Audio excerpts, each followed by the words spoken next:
Glória a Deus, graça e paz, queridos, sejam todos bem-vindos em nome do Senhor Jesus. Esse é quem o nosso Deus é, um Deus de milagre nas nossas vidas, amém? Quem tem ao menos uma história de milagre de Deus na sua vida? Levanta a mão aí para a gente saber. Muita gente, né? Minimamente, o que é um milagre?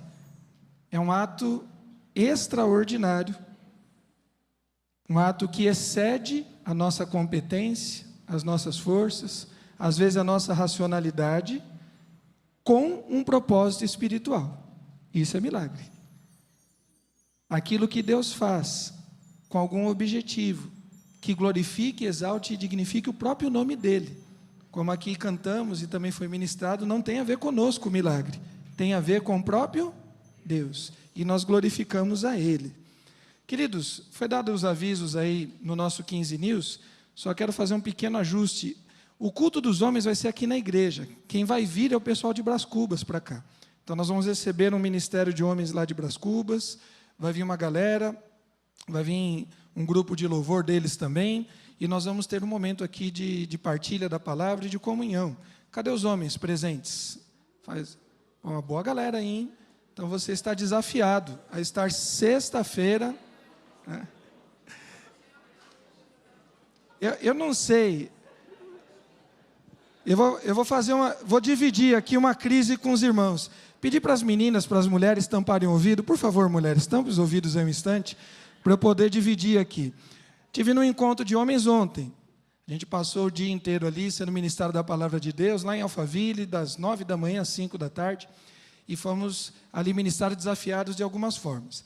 Ouvindo o pessoal lá de Alphaville falando, recentemente também ouvindo uma mensagem do pastor Hernandes Dias Lopes, lá de Pinheiros, eu não sabia se eu me alegrava ou se eu chorava junto, porque eles falaram as mesmas coisas que eu falo, muitas vezes aqui no púlpito, falando da preguiça do homem, do comodismo do homem, do distanciamento do homem.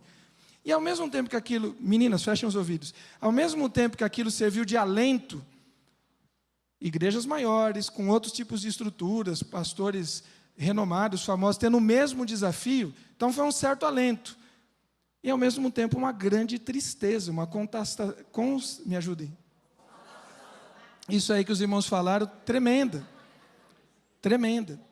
Homens, dados, isso também me impressionou. Quando uma criança se converte ao Senhor Jesus, então, vamos chamar assim, entre aspas, de 0 até 11, 12 anos, quando uma criança se converte, alguma coisa em torno de 18 a 20% dos pais se convertem. É um percentual significativo. Quando a juventude se converte, então vamos puxar dos 13 até ali os 20 e poucos, 26, 28 anos, tal, o percentual de conversão dos pais é menor. Então, o adolescente, o jovem se converte, não impacta tanto assim a vida do pai e da mãe. Quando a mulher se converte, o percentual de conversão do marido e dos filhos, alguma coisa em torno de 35% a 40%. Agora, e quando o homem se converte? Quando o marido se converte?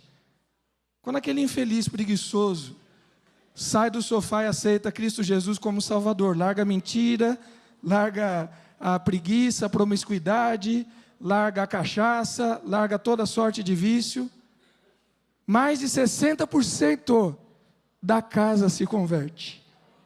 Você dá um glória a Deus por isso? Então os homens, nós precisamos reagir urgente, porque a transformação das famílias passa pela vida do homem de Deus. E a conversão do outro homem não vai ser realizada pelo adolescente, pela criança, nem pelo jovem. Vai ser no relacionamento maduro de homens em Cristo Jesus. Se posicione, querido. Uma das maneiras é caminhar junto com o ministério e dividir as suas questões com gente que vai orar pela sua vida em nome de Jesus. Sexta-feira, às 8 horas, nós estaremos aqui. Abra sua Bíblia no livro de Apocalipse, capítulo 1. Sabe o que isso que nós falamos tem a ver com a mensagem de hoje? Nada a ver, não tem nada a ver com a mensagem de hoje. a gente vai retomar e finalizar as visões, as definições da igreja a partir dos apóstolos. Falamos de definições de igreja a partir de Pedro, de Paulo e de Tiago. A gente tem dito que igreja é a coisa, vamos chamar assim, mais complicada de a gente entender, de interpretar, de fazer, de realizar, porque a igreja é algo eterno, é espiritual, mas ela é feita e realizada no tempo. Ela é realizada por pessoas como eu e você. A igreja tem como fundamento e fundador Cristo Jesus, o Senhor, que é o fundamento, é o governante, é o cabeça da igreja. Mas humanamente falando, ela é administrada, ela é gerida, é realizada por pastores, por ministros e por cada um dos membros de uma igreja. Jesus é santo e nós somos pecadores. Te avisado? Que você é pecador também? Está sabendo? Não é novidade, não. Tem uns irmãos que não... Está sabendo? Está sabendo? Então tá bom. A igreja é feita, realizada por gente pecadores. Deus é todo poderoso e nós somos limitados. A igreja ela é vista, percebida, descrita na história, mas ela nasce no coração de Deus antes da fundação do mundo. E para entender minimamente, nós vimos nos últimos domingos, algumas visões a partir daqueles que foram os primeiros a realizar, a desenvolver a igreja. Nós vimos em Paulo que a igreja, antes e acima de tudo, é de Deus, é espiritual. De novo, ela é feita e realizada por homens, mas a igreja é de Deus. Nós vemos que a igreja está em algum local. Toda igreja está em algum local, em algum endereço. Então, apesar dela ser espiritual, ela precisa cumprir um papel de excelência onde ela está. A Shirley nos desafiou a orarmos pelo nosso bairro. A igreja precisa ser relevante na sua localidade, cumprir um propósito santo na sua localidade. Mas também que a igreja está em todos os lugares, porque ela é espiritual e atemporal. Vimos que a igreja é a reunião de gente santa, separado, lavado, remido pelo sangue de Jesus. É a congregação dos santos. Vimos em Pedro que a igreja é serva de Cristo, que ela é a extensão do amor, da graça, da misericórdia e das ações de Cristo Jesus. Vimos que a igreja é noiva, que a igreja é militante, ela é ativa, ela milita pela misericórdia, pela justiça, pela salvação das famílias, que a igreja é triunfante. De novo, muita confusão, né? Porque nós somos limitados, nós somos falhos, mas a igreja é triunfante por causa do nome que ela carrega, o nome de Cristo Jesus o Senhor, nome que está acima de todos os nomes. Nós vimos que a igreja um dia será gloriosa, que ela triunfará em Cristo e ascenderá aos céus. Na última mensagem nós vimos sobre Tiago, muito mais rápido, muito mais direto e objetivo que Paulo e Pedro, que a igreja passa por tribulação, passa por perseguição e ponto. Vimos também em Tiago que a igreja precisa amadurecer e de maneira urgente. Vimos que a igreja não deve de jeito jamais fazer acepção de pessoas, agir com parcialidade, que a igreja não pode ser meramente teórico, ouvinte, mas precisa ser praticante da palavra de Deus. Vimos que a fofoca mata dentro da igreja e que o grande ministério da igreja é a misericórdia que vence. E essa semana nós vamos finalizar essa pequena série falando a respeito da visão da igreja em João. E uns dias atrás, com alguns irmãos aqui da igreja, um jovem me fez um desafio, e eu topei esse desafio. O jovem chegou assim e falou: pastor, você voltou afiado lá do hospital, hein, mano? Pelo amor de Deus, não aguento mais apanhar nos cultos. Aí eu peguei e falei assim para o rapaz, né? Falei, cara, eu não posso fugir daquilo que Deus tem me dado. A gente precisa alimentar o rebanho com a palavra de Deus. Aí ele falou assim, alimentar é uma coisa, jogar o prato na cara da gente é outra.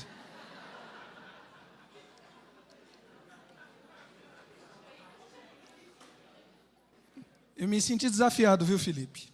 E orei a Deus. E a mensagem de hoje, ela vai nos trazer uma esperança, porque a igreja é amada por Cristo Jesus. E coisa boa é ser amado por alguém. Coisa boa é ter alguém apaixonado pela gente. Quem já se sentiu assim, né? Não precisa só ser o namoro, o noivado, o casamento, né? Existem as paixões também dos pais, dos avós, dos tios. Você se sentir querido, você se sentir amado, você se sentir desejado. Alguém que te quer bem, né?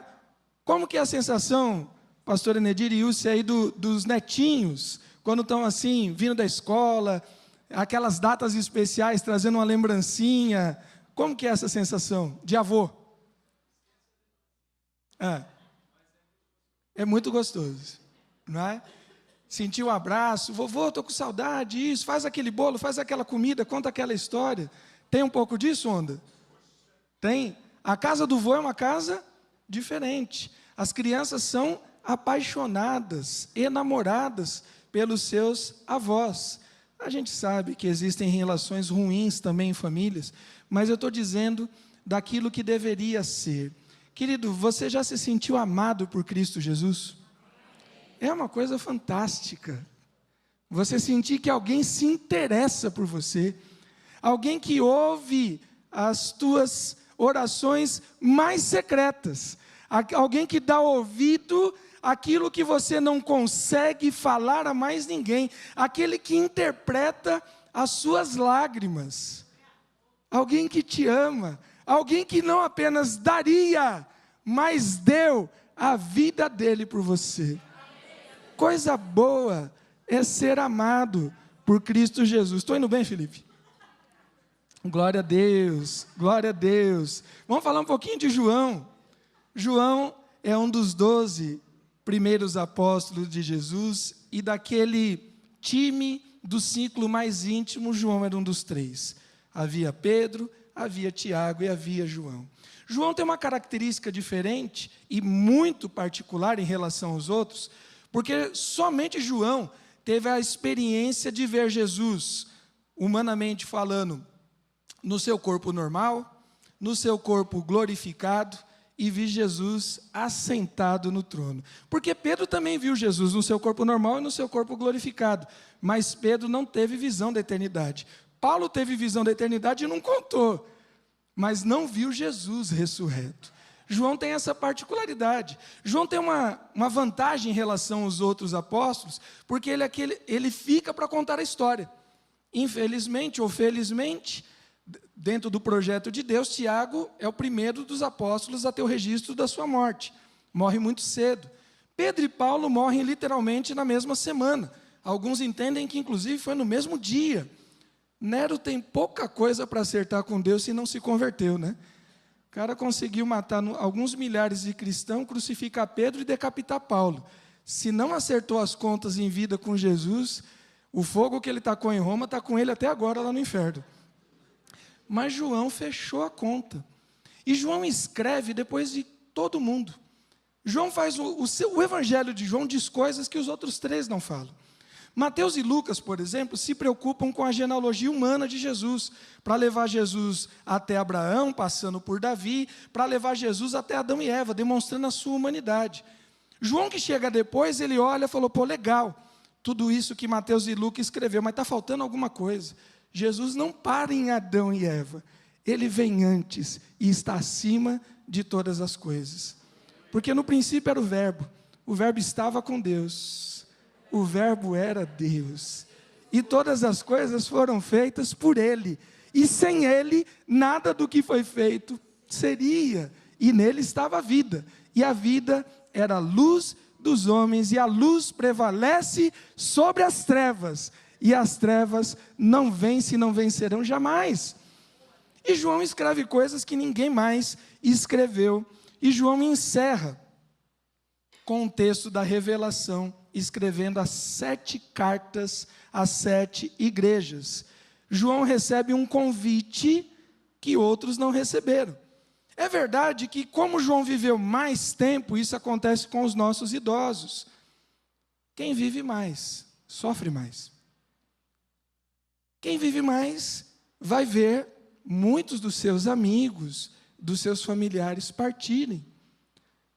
Quem vive mais, vê as dores, vê as tragédias, vê as guerras. João viu tudo isso. João viu Jerusalém ser destruída de novo, os muros caírem, e alguns números, talvez até exagerados, são impressionantes. Alguma coisa em torno de 120 mil pessoas teriam morrido no ano 70. Flávio Joséfo diz que escorria sangue na altura do joelho. João viu essas coisas. João viu Tiago morrer, viu Pedro morrer, viu Paulo morrer. A gente não sabe das histórias dos demais. João participou, viu no momento histórico o que Nero fez com os cristãos e, na sequência, os demais imperadores. João viu muita dor, muito sofrimento. João viu e anunciou os primeiros anticristos, os falsos mestres, os falsos profetas. E quem é crente há mais tempo já se decepcionou mais do que aqueles que são novatos na fé. João viu todas essas coisas, mas porque permaneceu firme, João recebeu um convite que nenhum outro recebeu. Porque em Apocalipse capítulo 4, ele diz que a porta estava aberta, e ele ouviu uma voz, e era uma voz conhecida, e disse assim: sobe para aqui, que eu te mostrarei.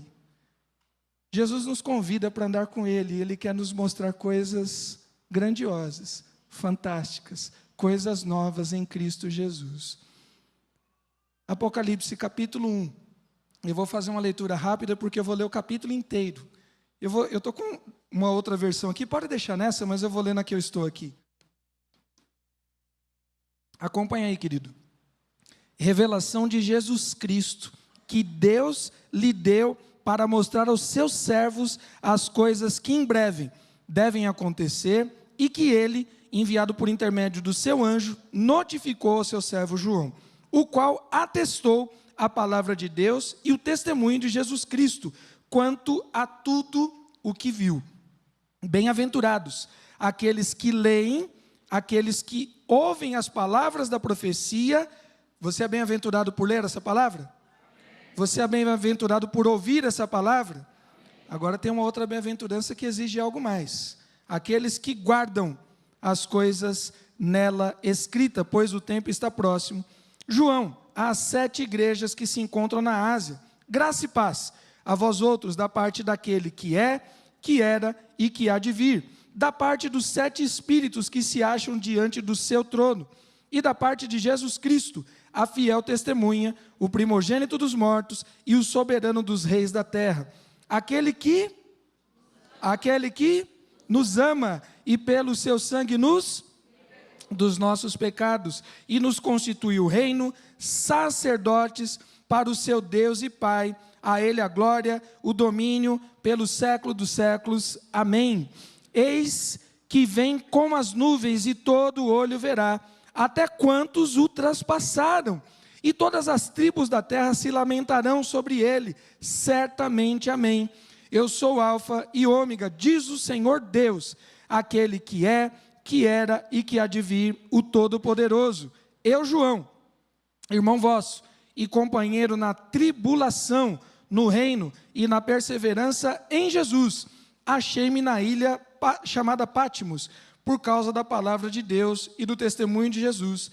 Achei-me em espírito no dia do Senhor, um domingo qualquer, e ouvi por detrás de mim grande voz, como de trombeta, dizendo: o que vês, escreve em livro, e manda às 7 igrejas: Éfeso, Esmirna, Pérgamo, Tiatira, Sardes, Filadélfia e Laodiceia. Voltei-me para ver quem falava comigo, e voltado vi 7 candeeiros de ouro, e no meio dos candeeiros semelhante a filho do homem, com vestes talares e cingido à altura do peito com uma cinta de ouro. A sua cabeça e cabelos eram brancos como a alva lã, como neve, os olhos como chama de fogo, os pés semelhantes ao bronze polido, como refinado numa fornalha, a voz como a voz de muitas águas. Tinha na mão direita 7 estrelas, e da boca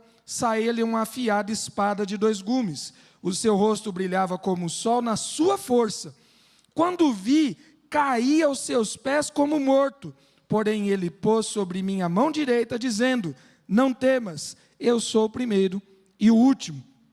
e aquele que vive, estive morto, mas eis que estou vivo pelo século dos séculos, e tenho as chaves da morte e do inferno. E escreve, pois as coisas que vistes, e aqui a gente está falando de passado, as que são, presente para João, passado para a gente, as que hão de acontecer, também passado para João, futuro para ele e futuro para a gente. Depois dessas, quanto ao mistério das 7 estrelas que viste na minha mão direita, e aos 7 candeeiros de ouro, as estrelas são os anjos, os pastores das igrejas, das 7 igrejas, e os 7 candeeiros são as próprias igrejas. Vamos orar? Pai querido, obrigado pelo teu grande amor demonstrado na cruz do Calvário em Cristo Jesus. Obrigado pela tua graça que um dia nos alcançou.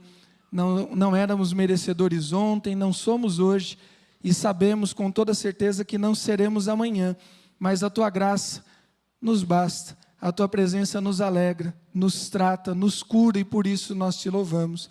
Obrigado a Deus pelo milagre da salvação em Cristo Jesus, porque de fato, ó Deus, é algo extraordinário, que vem dos céus com um propósito nas nossas vidas, de nos reconciliar contigo mesmo. Nos ensina a amar a tua casa, nos ensina, Senhor, a ser reverentes na tua casa, nos ensina, Senhor, a entender o privilégio de fazer parte da tua igreja, do teu povo, de ser chamado a noiva de Cristo. Maranata, vem, Senhor Jesus, buscar a tua igreja, que o Senhor nos ache, ó Deus, prontos, ó Deus, com as mãos e os lábios limpos, com o coração lavado e remido no teu sangue. Fala conosco através dessa palavra, é o que eu te peço, em nome de Jesus. Amém? Volta lá para o texto e fica acompanhando.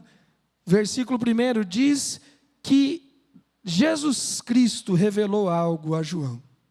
Jesus Cristo revela. Sabe por quê?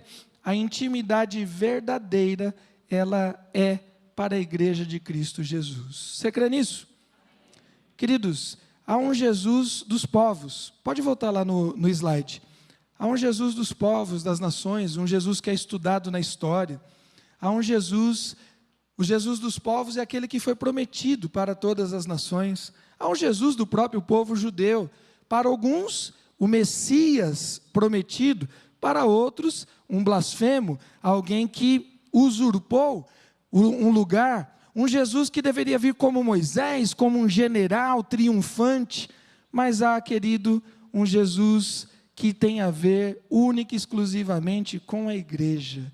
O Jesus que é o noivo, um Jesus que tem e quer ter amizade, quer intimidade com cada um de nós, um Jesus que foi nos preparar um lugar excelente. Ele vai adiante e voltará para nos buscar. Você crê nisso? Queridos, há um Jesus explicável para a história e a filosofia, mas há um Jesus inexplicável. Às vezes, quando a gente fala a respeito de Cristo, quando a gente fala a respeito do texto da palavra de Deus, não sei se você já se sentiu assim, de faltar literalmente palavras. O que dizer a respeito do que Cristo fez na minha vida? Você já se sentiu assim, sem palavras? Naquele momento, naquela dor, naquela angústia, naquela solidão, naquele momento que só você sente, só você chorou. Não tem pastor, não tem pai, não tem mãe, não tem missionário, não tem anjo, mas tem o eis que estou convosco todos os dias até a consumação dos séculos. Tem aquele que diz, não te deixarei, nem te abandonarei. Você já se sentiu assim? E Jesus diz para os seus discípulos, eu vou para o Pai, mas não vos deixarei órfãos. Ele está conosco, e esse estar de Jesus, só a igreja o tem. É um Jesus particular. Nós cantamos aqui, de sermos o jardim particular de Jesus, mas Jesus também é particular, como ele foi particular para aquela mulher do fluxo de sangue no meio da multidão. Eu gosto de imaginar cenas, eu tenho uma mente criativa. Às vezes eu viajo na maionese também, mas eu fico imaginando a multidão concorrendo, as pessoas gritando, os apóstolos, os caiçaros, marombados ali cercando Jesus. E quando aquela mulher tocou na barra do vestido de Jesus, o mundo parou. Parou igual parou o sol, a rotação, a trasladação da terra naquela oração de Josué. Naquele momento não tinha multidão. Um pouquinho antes veio Jairo, um dos principais líderes dos judeus, um político, alguém de nome, alguém de prestígio, também estava ali com Jesus. Mas na hora que aquela mulher tocou em Jesus, Jesus era somente dela. E querido, tem momentos na tua oração, tem momentos na tua lágrima, tem momentos da tua vida, que o Jesus dos povos, que o Jesus das nações, que o Jesus, o soberano do universo, ele é todinho seu.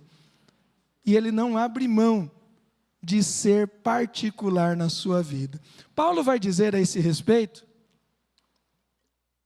pode passar mais um slide aí. Paulo vai dizer a esse respeito, que os olhos não viram, os ouvidos não ouviram, e não subiu, não penetrou, não chegou ao coração humano, o que Deus tem preparado para cada um de nós. Pedro vai dizer que ele nos regenerou para uma herança incorruptível, sem mácula, reservada dos céus, para mim e para você. Tem algo de Deus que é reservado exclusivamente para mim e para você. E o tratamento é tão particular, o tratamento é tão tete a tete, é um Deus que te conhece tanto, que Ele te deu um novo nome que só Ele sabe. Ninguém mais vai te chamar desse nome. E naquele dia, quando Ele te chamar por esse nome, nós estaremos lá em nome de Jesus. Nós cantamos muito esse hino na despedida de irmãos que dormem no Senhor, que dormem na fé. Mas é um hino que deveria também ser cantado em eventos de celebração, porque não é só um cântico para fortalecer e consolar a família que perde os seus, que se despede dos seus entes queridos. Quando Deus fizer a chamada, lá estarei. Querido, o Senhor Jesus quer ter um particular com você, comigo. Ele se revela. No texto de Apocalipse, capítulo 1, vai dizer revelação de Jesus Cristo, ao qual lhe deu para mostrar ao mundo. Não. Para mostrar a ciência, também não. Para mostrar na história. Para dar respostas àqueles que duvidam, não. Esse Jesus é só para a sua igreja. Queridos, quando Jesus multiplicou pães e peixes, ao menos 2 vezes que o texto bíblico cita. Porque João, ele vai dizer que Jesus fez inúmeras outras situações. Que Jesus curou inúmeras outras pessoas, que falou inúmeros outros discursos, e que nem todos foram registrados. E João vai dizer que os que foram registrados, foram feitos específica e exclusivamente para que nós creiamos que Jesus Cristo é o Filho de Deus, e uma vez crendo, tenhamos vida em seu nome. Amém? Mas Jesus fez muito mais coisas. Das 2 multiplicações que nós temos da história, o texto diz algo em torno de 5.000 homens, tirado mulheres e crianças. Se a gente faz uma conta muito simples, entendendo no mínimo 2 crianças e uma mulher para cada um dos homens, 5 vezes 4, 20.000 pessoas comeram dos pães e peixes de Jesus. E ainda sobrou 12 cestos, ou sobraram 12 cestos. 20.000 pessoas. O texto bíblico diz que no julgamento de Jesus, diante de Pilatos, havia uma multidão. Quando a gente pensa em multidão, é no mínimo centena ou milhares de pessoas. Agora, é quando Cristo ressurgiu dentre os mortos. Comer dos pães e dos peixes multiplicados, a multidão come. Participar do julgamento e da morte de Jesus, a multidão participa. Mas o Jesus ressurreto foi para um grupo muito especial. Segundo o texto de Atos, foram 120. E Paulo fez uma contabilidade um pouco mais avançada e disse que foram 500. E só, porque Jesus é exclusivo da sua igreja. Querido, Ele se revela a nós, Ele se revela aos seus servos. E o texto do capítulo 2 vai dizer que Ele anda, que Ele passeia no nosso meio. Já sentiu Jesus por aqui hoje? Já sentiu a presença dele? Ele já falou com você? Ele já te trouxe alegria? Ele já te trouxe consolo? Ele já te exortou? Porque onde estiverem 2 ou 3 reunidos, ele está presente. Então a gente tem 3 aqui, tem mais 3 ali, tem 4, tem 5, tem 7. Jesus está se multiplicando. E cada vez que a gente reúne das mãos, ele está presente. Porque ele anda no meio da sua igreja. Ele não anda em qualquer lugar. Tem gente que se equivoca e diz assim, não, mas Jesus está em todos os lugares. Ele é onipresente. Onipresente é a capacidade, não a necessidade de estar em todos os lugares. Porque tem lugares que Jesus não habita. Ele não está nos lugares onde as pessoas o têm desprezado, o têm negado, o têm traído, não querem, não desejam a presença dele. O lugar da promiscuidade, o lugar do adultério, o lugar da pornografia, o lugar do vício. Quem leva Jesus até esses lugares sou eu e você, quando estamos lá, cumprindo um propósito. Porque se você estiver lá também em pecado, lá também ele não está. Ele é onipresente. Ele pode estar em todos os lugares. Não quer dizer que esteja. Mas ele escolhe estar no meio da sua igreja. Ele escolhe habitar no meio dos louvores. Queridos, há um Jesus que é somente da igreja. Eu já contei esse testemunho, mas como tem irmãos que não ouviram, eu vou repetir, talvez alguns já tenham esquecido. Uma conversa que eu tive com um amigo ateu. E a gente estudou junto durante quase 3 anos, lá no mestrado. E esse meu amigo, ele era um cristão frustrado com a sua fé. Tinha, infelizmente, dentro da sua casa, né, um rompimento terrível de fé, porque seu pai havia líder de igreja, havia adulterado, tinha uma segunda família. Ele era jovenzinho quando essas coisas aconteceram. Ele foi vítima dessa tragédia do inferno e culpou a Deus, que também é vítima dos pastores, diáconos, missionários, dos crentes que são mentirosos. Deus também é vítima. Mas aquele garoto, com 13, 14 anos, ele culpou a Deus e se transformou num acadêmico, num professor, numa pessoa bastante combativa da fé. E eu, estudando com ele, a gente desenvolveu uma amizade, tomava café, almoçava junto e coisa e tal. E ele gostava de ser muito incisivo e debochado quando ele falava da minha fé. Ele achava que de alguma forma isso ia me irritar. Isso não me irritava, outras coisas me irritam, isso não. Porque tinha a ver com ele, não comigo. Toda vez que ele usava o nome de Jesus, ele falava com palavrão, falava com palavras, com piada suja, querendo me tirar do eixo. E teve um dia que a gente discutindo, ele pegou e falou, mas afinal de contas, de qual Jesus você está falando?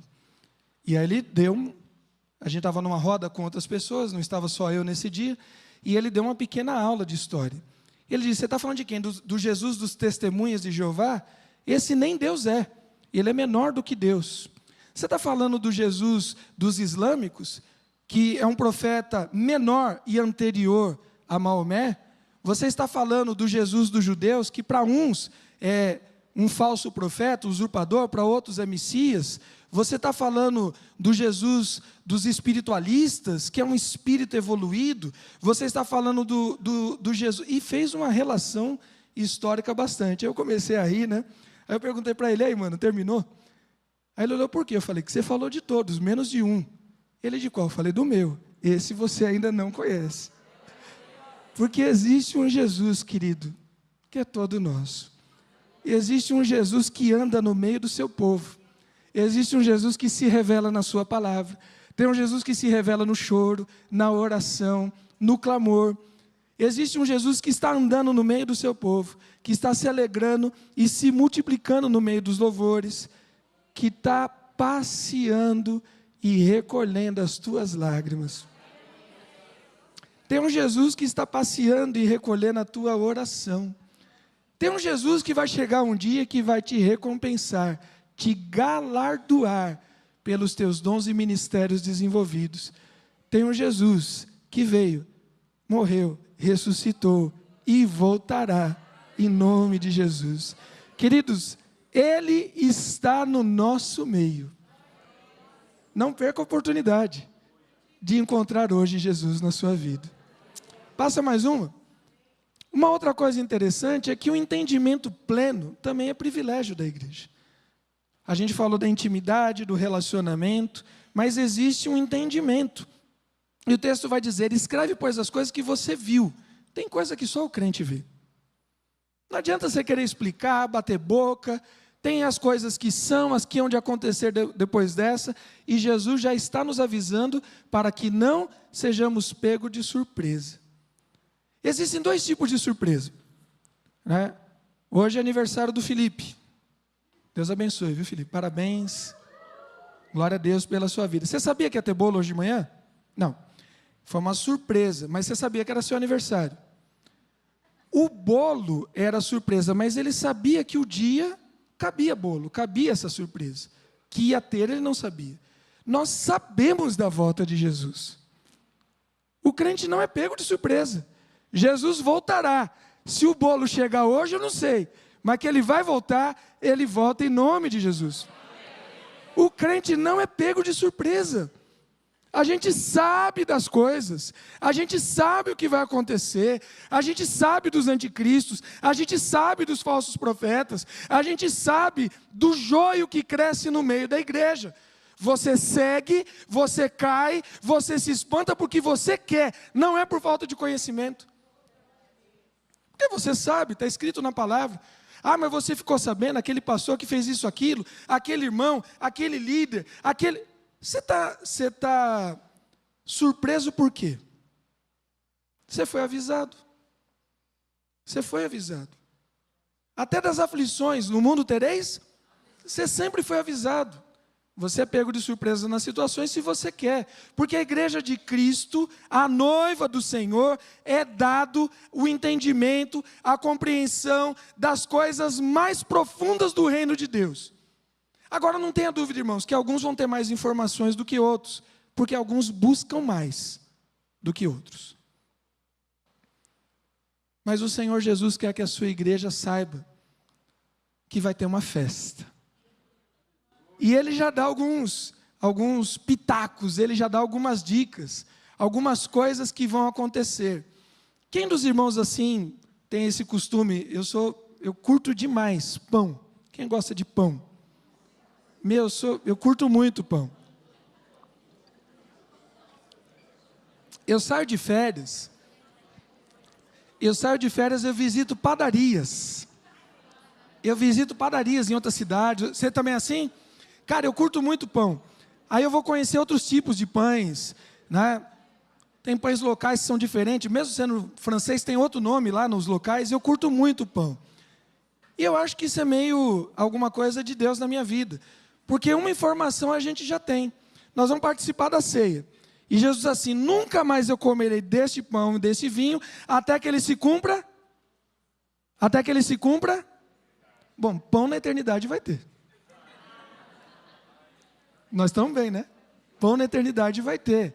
Porque Jesus disse que vai acontecer lá. Alguma coisa a gente já tem algumas dicas. Essas palavras são fiéis e verdadeiras. O Senhor, o Deus do Espírito dos profetas, enviou seu anjo para o quê? Mostrar aos seus servos as coisas que em breve hão de acontecer. A igreja, a noiva, ela não fica distante daquilo que o noivo está fazendo.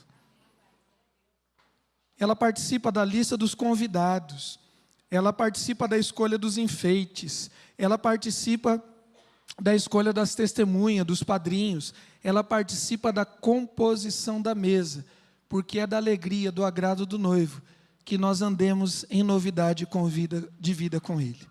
A esse respeito, em 1 Tessalonicenses 4,13, Paulo diz: irmãos, não queremos que vocês ignorem a verdade a respeito dos que dormem, para que não fiquem tristes como os demais, que não têm esperança. Não sejam ignorantes a respeito dos que dormem, porque quem dormiu com Cristo está. A gente sente, A gente chora. Essa semana nos despedimos de uma irmã querida. Nós choramos. A irmã está em vida plena com Cristo Jesus. Pedro vai dizer em 2 Pedro 3, antes de tudo saibam que nos últimos dias virão escarnecedores, com suas zombarias, andando segundo as próprias paixões e dizendo, onde está a promessa da sua vinda? Desde os nossos pais tem essa história, tem essa ladainha, que Jesus vai voltar e Jesus não voltou. Você já ouviu isso? Bom, Pedro está dizendo há 2000 anos que isso ia acontecer. Você está chateadinho, está surpreso, está bolado por quê? Queridos, nós em tudo temos sido alertados, em tudo temos sido avisados, nós somos chamados a participarmos. Deus quer que você saiba das coisas da eternidade. Jesus vai dizer aos seus discípulos, lá no texto de João, tenho muito a vos falar, mas vocês não estão prontos a ouvir. Gostaria de estar falando sobre coisas espirituais. Paulo vai dizer, mas vocês ainda são carnais. Tiago diz o seguinte, se porém alguém de vós necessita de sabedoria, peça, que Deus dá. Deus quer nos dar conhecimento a respeito das coisas futuras. A servos, alguns servos específicos, a Daniel, Deus diz assim, a você é dado saber. A José do Egito, no final da sua vida, José vai dizer assim, olha, vocês intentaram o mal contra mim, porém Deus o tornou em bem. Deus permite que José entenda de todas as coisas. Querido, Deus quer que eu e você entendamos das coisas espirituais, quando elas forem de fato prioridade nas nossas vidas. Passa mais um. O amor de Cristo que permanece é somente para a igreja. Essa é uma mensagem de muita alegria para a igreja de Cristo. Mas aqui vai um alerta para você, que não tem convicção de ser igreja de Cristo hoje. Porque, querido, as misericórdias do Senhor se renovam, mas vai ter um dia que as manhãs vão acabar. Não vai mais ter sol. Não precisaremos mais do sol, porque a presença de Cristo, o sol da justiça, será suficiente. Não é que acaba a misericórdia, acabou as manhãs. Talvez você tenha mais uma chance, talvez você tenha mais uma oportunidade, talvez seja a última, de verdade. Cristo pode voltar para o seu povo, Cristo pode voltar especificamente a você. E o texto diz, aquele que nos ama, nós somos amados de Cristo Jesus. Cadê o Rogério? Eu sei que você ama isso, fazia tempo que eu não fazia. Olha para o irmão que está do seu lado e diga, você é amado do Senhor Jesus. Você é amado. E eu sei que... Agora olha para o irmão de trás, diga para ele, você é amado do Senhor Jesus.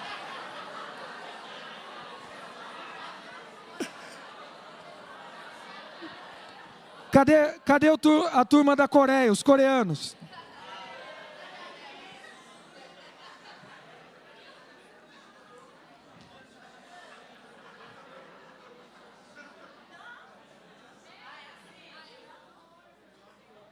Tá certo? Tá certo? Você é amado do Senhor Jesus. Querido, essa é uma verdade que precisa ser tomada posse nas nossas vidas. Porque Deus amou de tal maneira que deu seu Filho unigênito, para que todo aquele que nele crer não pereça, mas tenha a vida eterna. Deus amou o mundo, mas esse mesmo mundo será condenado por ele. Deus amou cada uma da sua criação, cada um feito à imagem e semelhança de Deus. Mas o mesmo Apocalipse que diz que Deus nos ama, diz que o Senhor enviará o seu cavaleiro e que julgará vivos e mortos e julgará todas as coisas. Apocalipse 19, versículo 11. Vi o céu aberto e eis um cavalo branco, o seu cavaleiro se chama Fiel e Verdadeiro, e julga e peleja com justiça. Os seus olhos são como chama? na sua cabeça muitos diademas, tem um nome escrito que ninguém conhece, senão ele mesmo. Tem várias explicações para esse texto. Apocalipse 19 é o casamento, são as bodas do Cordeiro. Tem várias explicações, eu vou te dizer aqui, eu particularmente gosto. A igreja de Cristo está no casamento, está comemorando. Capítulo 19, mesmo capítulo. Simultaneamente, um cavaleiro sai para julgar. Quando o texto diz que ele tem um nome que ninguém conhece, é porque realmente quem está sendo julgado não conhece o nome de Jesus. A igreja não faz parte desse julgamento. A igreja não faz parte desse castigo. A igreja é amada. A gente não castiga quem a gente ama. A gente não ofende quem a gente ama. A gente não distrata quem a gente ama. A gente cuida, a gente zela por aqueles que nós amamos. E nós somos cuidados e zelados pelo Senhor Jesus. Mas o mesmo Deus que ama no presente o mundo, julgará no futuro esse mesmo mundo. Querido, nós somos amados pelo Senhor Jesus. Paulo diz que 3 coisas: a fé, a esperança e o amor permanecem. Mas uma vai restar, porque a fé será cumprida, e a esperança será realizada, e o amor permanecerá. A quem? O amor permanecerá à igreja. A igreja ela é amada porque ela é diferente da prostituta, porque a igreja espera pelo Senhor Jesus. A prostituta se vende. A igreja é amada porque ela mantém as suas roupas limpas. Ela faz com que o noivo seja conhecido, que o noivo seja amado, que o noivo seja admirado. A igreja, a noiva, ela guarda o seu corpo, a sua mente, o seu coração para o noivo. Somente a noiva recebe os enfeites do noivo. Somente a noiva recebe o bom perfume de Cristo Jesus. Somente a noiva recebe as roupas e o vestido de luxo. Somente a noiva. Vamos lá para Apocalipse 19 e vamos concluir, para nós irmos à ceia do Senhor. Se o Ministério Diaconal quiser já vir à frente e já ir organizando aqui. Capítulo 19. Ponha na tela e vamos ler junto. Capítulo 19. Depois destas coisas, ouvi no céu o que parecia ser a voz de uma grande multidão, dizendo... Vamos de novo, está ruim demais. Depois dessas coisas, ouvi no céu o que parecia ser a voz forte de uma grande multidão, dizendo... A salvação, a glória e o poder são do nosso Deus. Porque verdadeiros e justos são seus juízos, pois julgou a grande prostituta que corrompia a terra com a sua prostituição, e das mãos dela vingou o sangue dos seus servos. E disseram pela segunda vez: a sua fumaça sobe para todo sempre. Os 24 anciãos, os 4 seres viventes, se prostraram e adoraram a Deus, que está sentado no trono, dizendo: Amém, aleluia. E do trono saiu uma voz que dizia: Louvem o nosso Deus, todos vocês, os seus servos, todos os que o temem, os pequenos e os grandes. Então ouvi o que parecia ser a voz de uma grande multidão, uma voz como de muitas águas, como de fortes trovões, dizendo: Aleluia. Pois reina o Senhor nosso Deus, o Todo-Poderoso. Alegrem-se, alegremo-nos, exultemos e demos-lhes a glória, porque chegou a hora, meu irmão. Olha para o relógio aí. Chegou a hora. Não é hora de ir embora, não é hora de ver os gols do Fantástico, não é a hora de ver as notícias do Datena. Chegou a hora de nós nos encontrarmos com o Rei dos Reis e Senhor dos Senhores.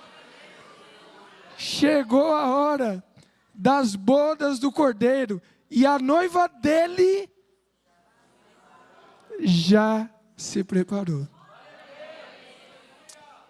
Baixe sua cabeça um instante. O amor de Cristo Jesus é para a sua noiva. é para aqueles que têm as suas vestiduras lavadas. Eu não costumo fazer apelos em dia de ceia, porque o culto fica muito longo, mas, querido, eu preciso fazer isso hoje. O amor de Cristo venceu a morte. O amor de Cristo pagou o preço pelo meu e o seu pecado. O amor de Cristo nos libertou do império das trevas e nos transportou para o reino do Filho do seu amor.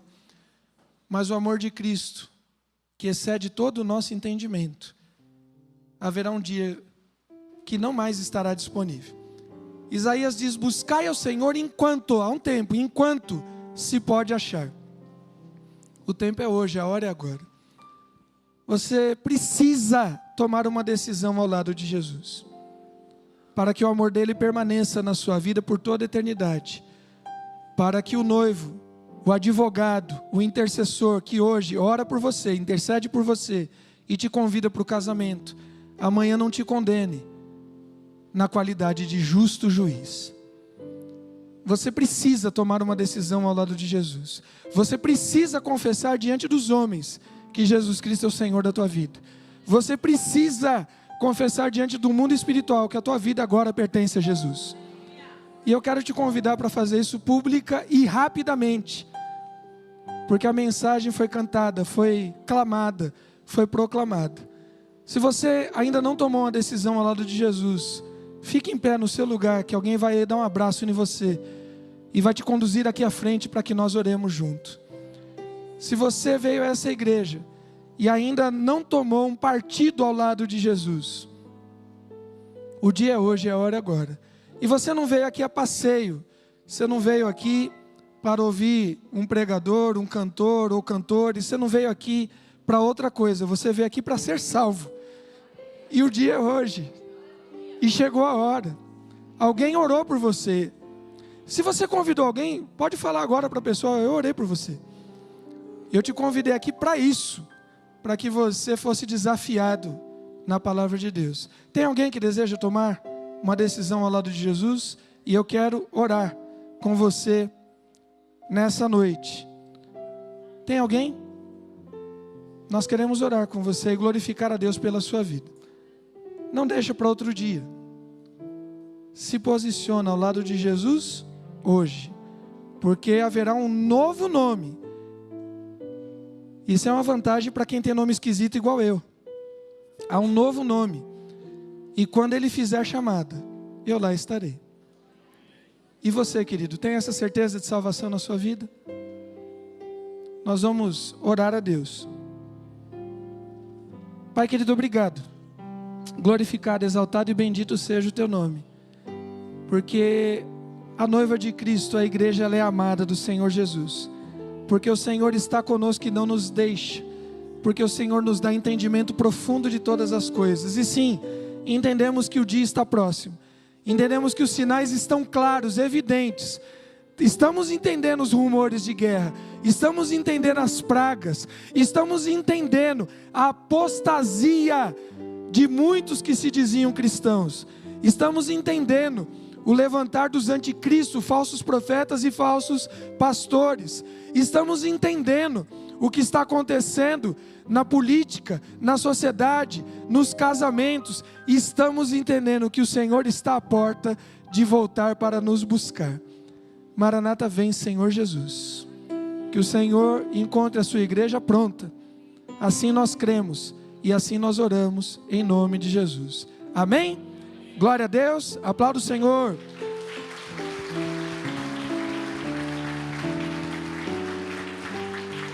Glória a Deus.